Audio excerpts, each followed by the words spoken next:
Hi friends, welcome to my channel. Everyone must know this. ఈరోజు Christmas పండుగ దినం. అంటే క్రిస్టియన్స్ అందరూ ఈరోజు క్రిస్మస్ దినాన్ని జరుపుకుంటారు. క్రిస్మస్ అనగా క్రీస్తు యొక్క జన్మదినం.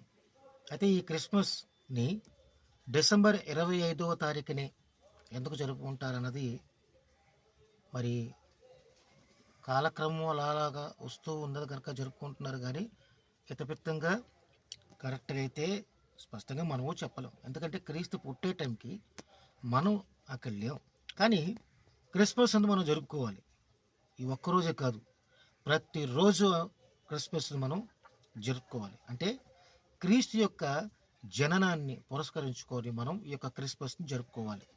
ఇది సంతోషకరమైన దినం. ఎందుకంటే మనందరి పాపాలను క్షమించి మనలందరినీ కూడా సన్మార్గంలో నడిపి పరలోక రాజ్యంలోకి చేర్చడానికి యేసుక్రీస్తు వారు ఈ భూలోకంలోనికి వచ్చారు.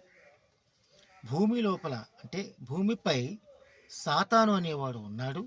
వాడు ప్రతి ఒక్కరి చేత పాపాలను చేస్తూనే ఉంటున్నాడు. సో పాపాలు శాతం పెరిగిపోతుంది. సో కాబట్టి భూమి మీద ఉన్న మనుషుల్లో మంచి వాళ్ళు ఉన్నప్పటికీ వాళ్ళందరితో కూడా ప్రయత్నం చేసి కూడా చిట్ట చివరిగా ప్రయత్నంగా యేసుక్రీస్తు వారిని భూమి మీదకి పరలోకంలో ఉన్న యెహోవా దేవుడు పంపించడం జరిగింది.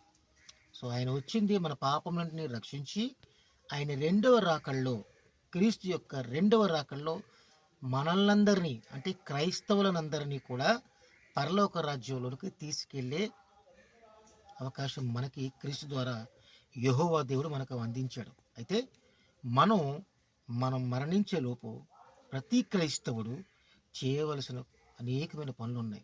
అందులో రెండు ముఖ్యమైనవి: నిన్ను వలె నీ పొరుగువాన్ని ప్రేమించటం, రెండవది ప్రేమ, సంతోషము, సమాధానము, దీర్ఘశాంతము, దయాళుత్వము, మంచితనము, ఆశా నిగ్రహము, ఇలా చాలా గుణగణాలు కలిగి ఉండి ఆ గుణాల చేత ఆ గుణాలనే మన క్యారెక్టర్గా మనం మార్చుకొని దాని ద్వారా క్రీస్తు యొక్క సువార్తని ప్రకటించి లోకంలో ఉన్న ప్రతి ఒక్కరూ అటువంటి గుణగణాలను కలిగి ఉండేలాగా మనం మార్చవలసిన అవసరం ఎంతైనా ఉంది. ఇంకా స్పష్టంగా మనం చెప్పాలంటే మనందరిలోకి మారు మనస్సు రావాల్సిన అవసరం ఎంతైనా ఉంది. అంటే ఈ పాపపు జీవితాన్ని వదిలివేసి క్రీస్తు ఏ విధమైన జీవితాన్ని మనకు ఆచరించి అందించి చూపించారో అటువంటి జీవితాన్ని జీవిస్తాను.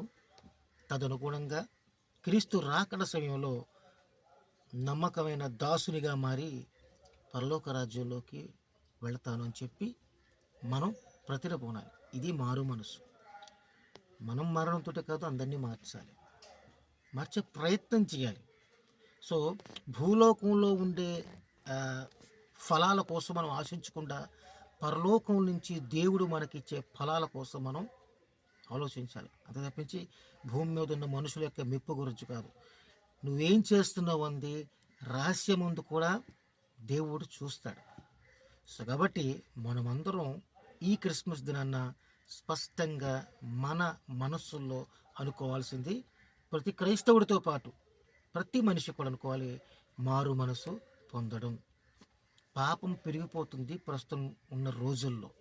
కాబట్టి ఈ పాపము పోవాలి, ఈ పాపపు జీవితం పోవాలి. సో కాబట్టి అందరికీ happy Christmas.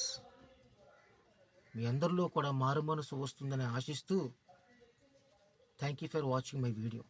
Have a nice day.